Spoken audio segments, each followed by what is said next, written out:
our strategy is take the big, long, complex process called writing and break it into smaller, more manageable chunks of activity.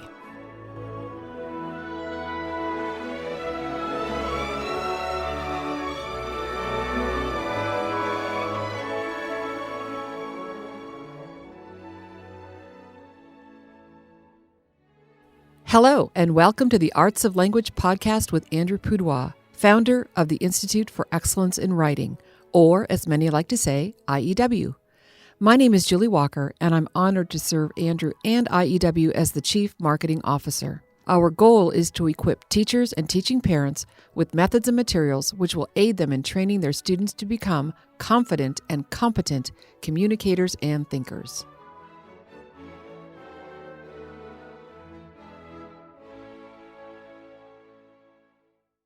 In preparing for what we're going to talk about today, Andrew, which is attention deficit hyperactivity disorder, ADHD, I realized I had an aha moment. I realized that the reason our podcasts are short are for me.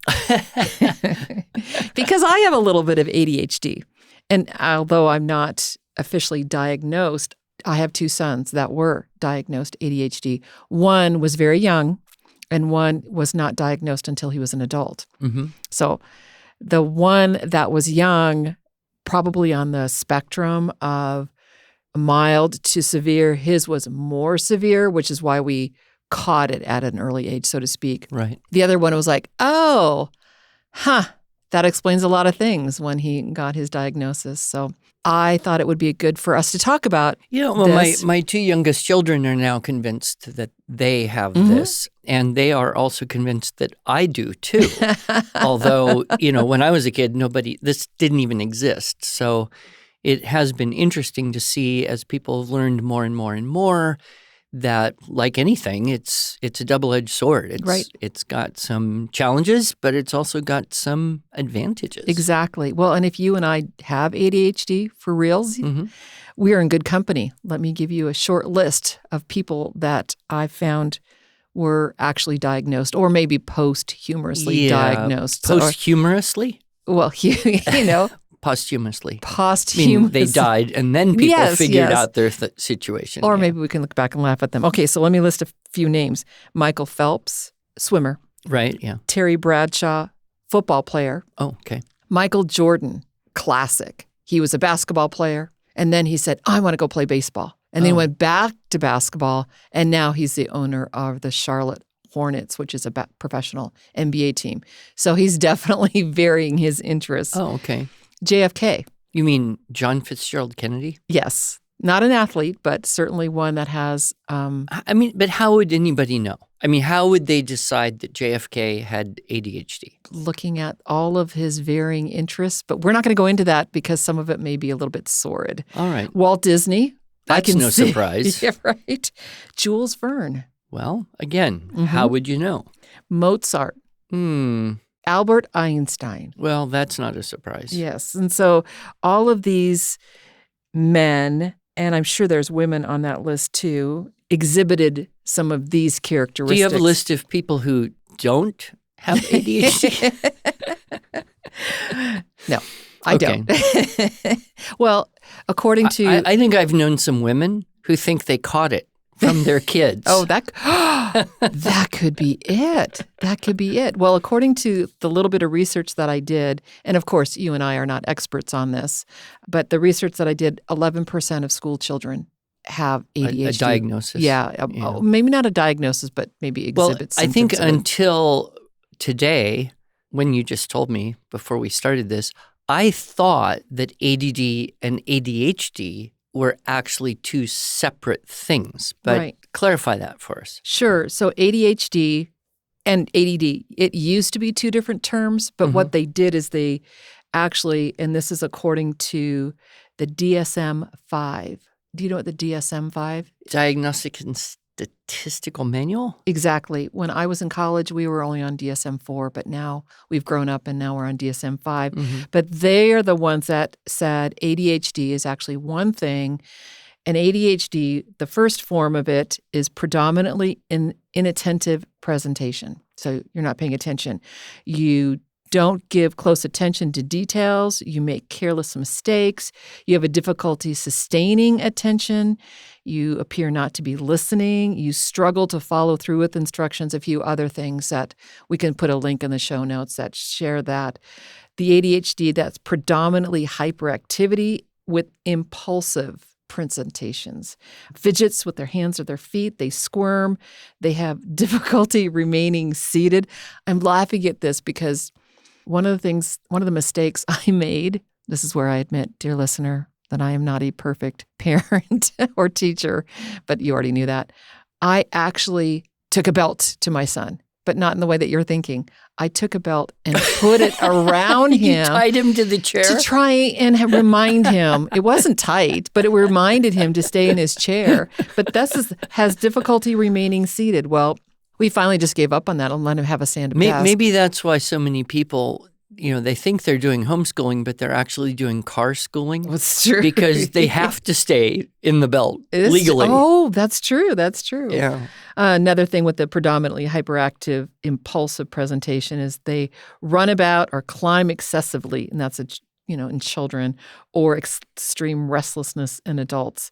So that's 1, 2, and then the third thing is a combination of both. Mm-hmm. So I would say that in my case, looking back, my sons displayed both of those characteristics. They had a hard time sustaining their attention unless it was screens, which go back to our conversation about screens and how that's not a good solution either. But there we go. That's kind of the idea of what ADHD is. But why would we be talking about this here on the Arts of Language podcast? Well, I'm assuming that you believe there's some way that our work at IEW helps parents and teachers who have kids that would fall into this category, which the way you've described it would probably include just a majority of boys. Well, and that's true, but there is a qualifier here. In all of these symptoms that I just described, one of the things that you're looking at is this crosses over home, school, any environment that you're in, and it's prevalent most of the time. So, if you've got a kid that needs more sleep or is not eating well or is acting up at church or something, that doesn't mean they're ADHD. Okay. But if they're doing it across the board and you're seeing it everywhere, I'm just going to jump in right now and just let you know some of the compensations that I made for my one son. In particular, we just shortened his assignment. His times were 20 minutes, and then we'd skip to the next thing, 20 minutes, and sometimes even less. And that helped him because he knew it was going to end. And so he would exert his will over his fidgetiness, knowing that if I just stay at my desk 5 more minutes, then I'll be free to move on to something over, and right. something else will happen. And that something else oftentimes was a running break, like, okay, go outside and run. Run, Forrest, run. Definitely gave him a stand-up desk. One thing that we also I mentioned, was letting him see just kind of a timer, like he would know when the timing was ended.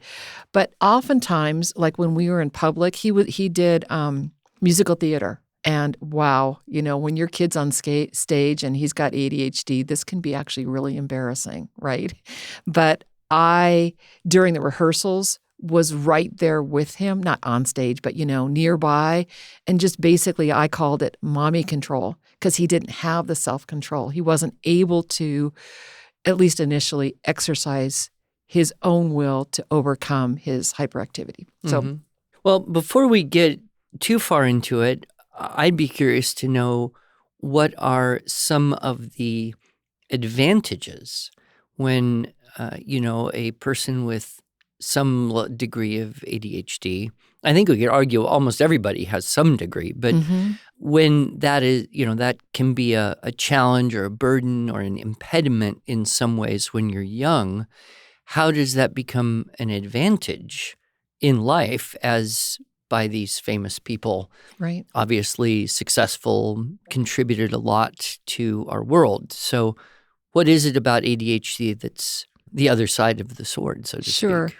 Well, we know there's no such thing truly as multitasking. You cannot do 2 things at once. you can't have a mind thinking about one thing and thinking about something else successfully. But a person who has ADHD is able to do a lot of plate spinning. Because they can switch back and forth very easily, more facilely than someone who's not got that neurological advantage. Exactly. Okay, well, that makes sense. Yeah. And so I would say that that's the biggest advantage right there. And I think there's also a high percentage of entrepreneurs had either dyslexia and or ADHD. Right. And I think, ADHD, it can even be like a severe form of it. You can't even ignore your clothing rubbing against your skin. ADHD ultimately is you can't not pay attention to your environment around you. You're hearing, you're seeing, you're feeling, you're smelling, you're tasting, you're touching things that most people have trained themselves to ignore it. It's like overstimulation. So you live in a more sensory-rich exactly experience in a way, which for better or worse. Right. So that explains the entrepreneur thing because, wow, you see the need for something that doesn't exist, and so you work to create that. Mm-hmm. Or you have some clothing that's terribly uncomfortable, so you invent something that's less uncomfortable. Perhaps so. Well, Einstein didn't wear socks. Okay. Because they bothered his feet. He wore baggy clothing because he was more comfortable.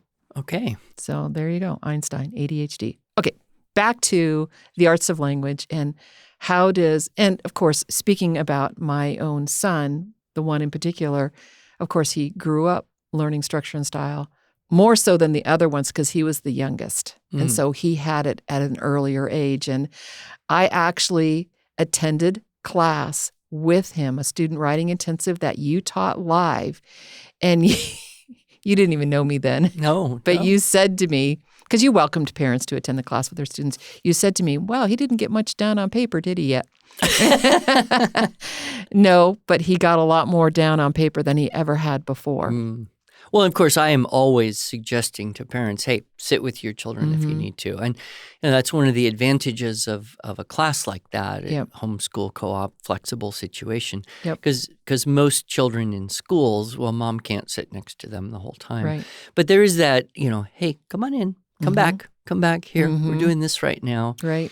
So that's, the other thing that I think you probably did to accommodate, and I think we did, maybe not intentionally because we thought, oh, there's an attention challenge here, is just reading aloud. Yes. A lot because the kids themselves couldn't sustain the independent reading. Exactly. They could read for a little bit, but then the world is calling. Whereas with reading aloud, well, they could play with blocks or Legos or draw pictures or jigsaw puzzles. That's or what stand, he did, practice standing on the head. So I think, we see that parents who do take the time to read out loud to their kids who are not likely to be easily able to read a lot on their own, that's going to make a huge difference in their language aptitude forever. Yep. But you mentioned a key thing, though, is allowing them to do something else with their hands and so that they can have that sustained attention with their ears and their imagination. Yeah. Okay, so I keep asking the question and I keep getting distracted. How ironic. How does structure and style help students who struggle with attention deficit and hyperactivity? Well, we talked about this with the dyslexia podcast we recorded recently, addressing the fact, the problem, the challenge that writing is extremely complicated. Yes. The process of finding an idea, speaking it into existence, holding that idea in your memory while you go and wrestle the mechanical information to record the first word of that sentence and holding it long enough to go get the second word and holding it long enough to go get the third word. That's a level of sustained concentration, which some children are more apt for. And I think because the dyslexic student can get visually overwhelmed, it starts to break down. Well, the same thing's going to happen with the process being so long and so complex attending to it for a long enough time to get progress is hard for the ADHD. Sure. So our strategy is the same. Take the big, long, complex process called writing and break it into smaller, more manageable, and in this case, even potentially isolated chunks of activity. Yep. So that keyword outline that you do on Monday maybe takes 15, 20 minutes. Or less, depending. If you're following our guidelines, which is source text should be at or below the reading level of a student. You read the source text out loud if necessary, sometimes a few times, which is, as I mentioned, for the dyslexic student, particularly helpful in terms of they often have good auditory memories. So you just be sure that it's clear. The words are understood, the ideas are visualized in the brain there. And even and I know you recommend this for all students, and I know that for the structure and style for students, year 1 level A, actually all of them, you're having the students, at least for units 1 and 2, underline the key words and then transfer them to the page. And I think even that step, that's bringing it down even further. It is, and it's creating interactivity. Whereas if you're just reading something, it's a bit more passive. But if you're reading and marking something, and, we continue that into Unit 4 and 6 as well. Right. And, even Mortimer Adler, who I don't know if he was ADHD or what, but, Mortimer Adler in his book, How to Read a Book, strongly promoted interacting with the book as you're reading it, underlining, putting words in the margin. And I think that helps sustain attentiveness for everyone, but particularly critical for the person who is more easily distracted by additional sensory input. Exactly. One thing I found interesting is I never liked to hear music while I was reading. I found it really hard to read and listen to music at the same time. I still do. In fact, I don't really like music unless I'm doing nothing except listening to the music. But I had one daughter in particular, and I think she would fall in this category, though we didn't really banter these words about too strongly when she was that young. She needed to have headphones on, listening to music in order to do anything for more than a few minutes, whether it was reading or doing math or writing. And I guess it was part of that helped me insulate myself from more chaotic sensory input by putting in controlled sensory input. So, I thought that was very interesting. But with our structure and style, we find that students who you described, the son who was in my class, and I said he didn't write much, and you said, well, it's more than he ever did before. We hear that quite often, is because we are able to create a process and finish in a short time, add to that process, finish, add to that process, and finish. And though my classes, generally I try to run them about an hour and a half or so just so we can get enough done in the home or the full-time classroom, that whole process can be broken into very small pieces. And of course, we do that in the SSS. We give people an option. You don't have to watch this whole thing in one setting. And so that's very helpful. And then one thing I always like to point out to parents is I will say something like more frequent, shorter assignments Love that. are better. Why?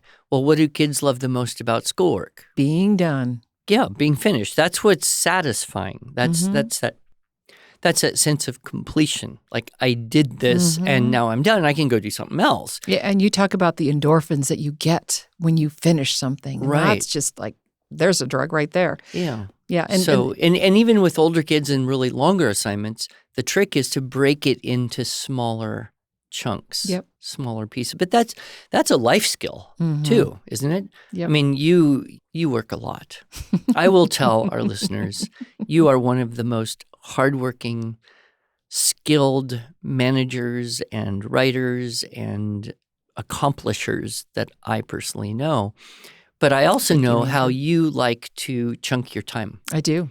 And you like to say, I'm going to do this for this amount of time and then stop. and then go do this other thing for this amount of, and you get a lot more done that way. Whereas, you know what phrase comes in my head, Andrew? It's from your Nurturing Competent Communicator talk, where you died in Mordor. That's how I feel when I'm going down a path and I've been in it too long, like I'm doing budgets or something, and it's like I got to stop. I'm dying in Mordor. It's just long and boring and tedious. well, we'll just qualify that by pointing out that your MBA was in marketing. It's true. Not budgets, but nevertheless. Kind of have to do it all. It is that case where if we can be sensitive to our students and adjust accordingly. Yes. But I also believe there's an argument to be made for cultivating longer attention span. Agreed. I mean, we don't want these labels that we give to kids or people to become really an excuse for not challenging improvement. Yep. It'd be like if I said, well, I'm not strong, so I shouldn't exercise. Well, I mean, that's like stupid, right? If you're not strong, that's even a bigger reason to exercise. And if you are strong and you want to maintain strength, or get stronger. So I think we can look at attention in a similar way. Some people maybe have a better aptitude for extended periods of attention than other people.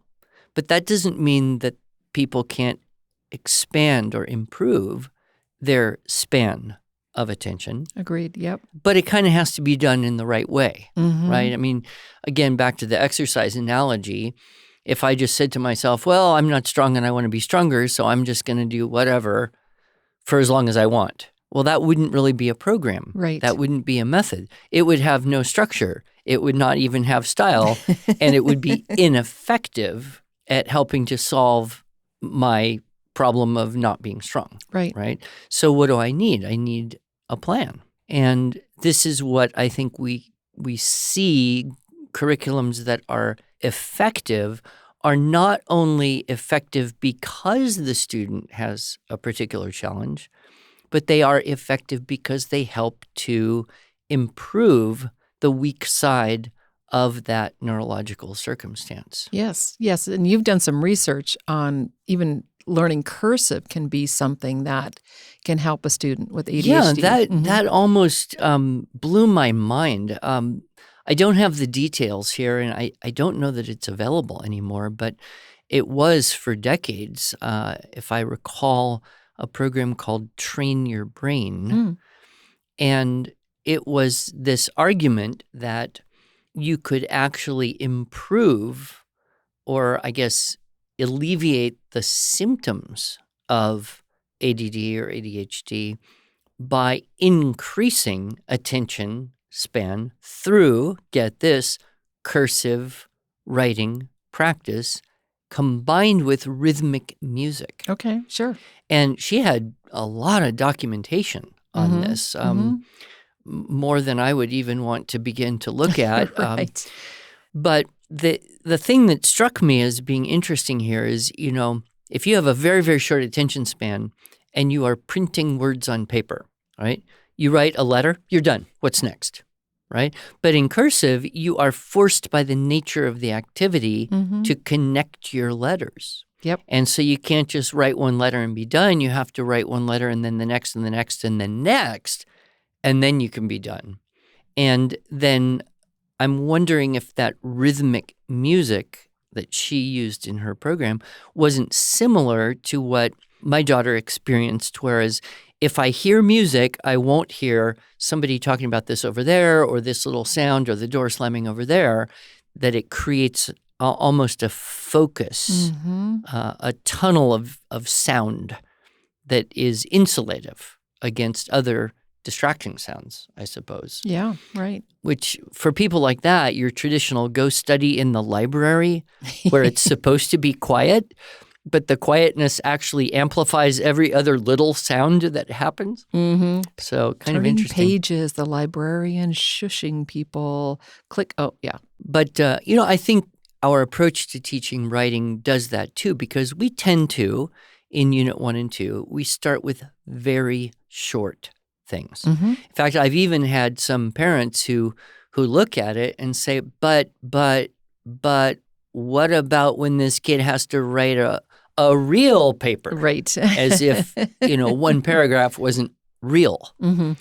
And then what we, of course, like to help everyone understand that even a great, huge, long thing, a senior thesis or even a master's level Yep. thesis is really a collection of paragraphs. Yep. Right? Yep. Exactly. A great, huge, long thing is really a collection of shorter things. And yet it seems a lot of people just never learned how to take a big, long thing and break it into those smaller pieces. Right. Especially when it comes to writing. So you meet a lot of people who, kind of procrastinated to the last minute. It was due tomorrow, so they pulled an all-nighter and hammered it out. And okay, it worked, they passed.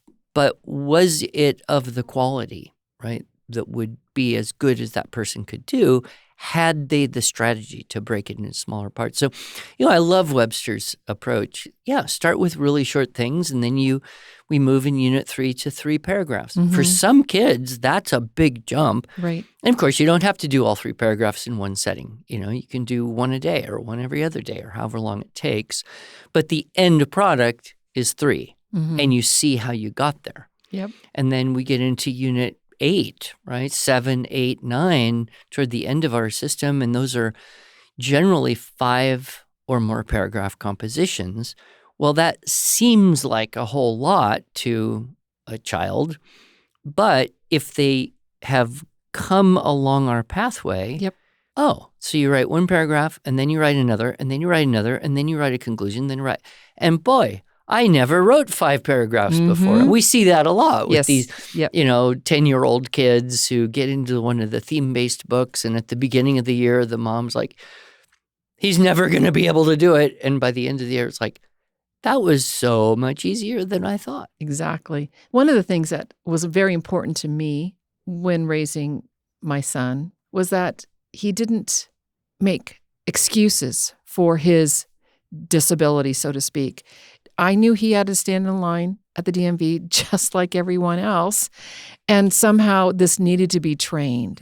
This needed to be this idea of just making excuses for his bad behavior. That was not okay. What we wanted to do was stretch him and help him grow while at the same time, capitalizing on his strengths. I mean, right? Isn't that ideally? And the creativity. You were talking about that idea of the mind moves very fast in this multitasking. And there are students who they can be interested in a whole lot of things all at once. But then we've talked about this many times before. Creativity isn't some completely new thing. It is the combination and permutation of previously existing information. Right. And so you look at some of the people on your list, Walt Disney, Edison, Einstein. Part of their innovative ability was that they had that expansive interest, experience, database of stuff to put together.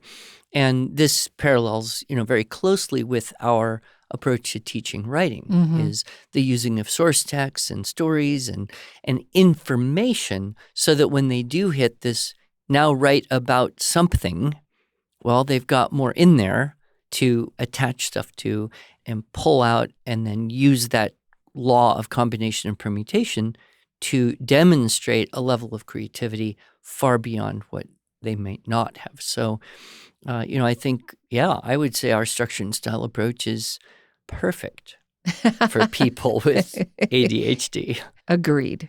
So, listener, if you have a student that is a future Einstein, Michael Jordan, Walt Disney, or Julie Walker, we're here to help. Thank you, Andrew. Thank you.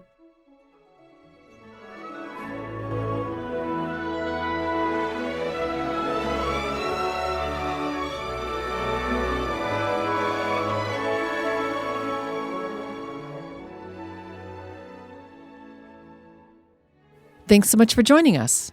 If you enjoyed this episode and want to hear more, please subscribe to our podcast in iTunes, Google Podcasts, Stitcher, or Spotify. or just visit us each week at iew.com/podcasts. Here you can also find show notes and relevant links from today's broadcast. One last thing, would you mind going to iTunes to rate and review our podcast? This really helps other smart, caring listeners like you find us. Thanks so much.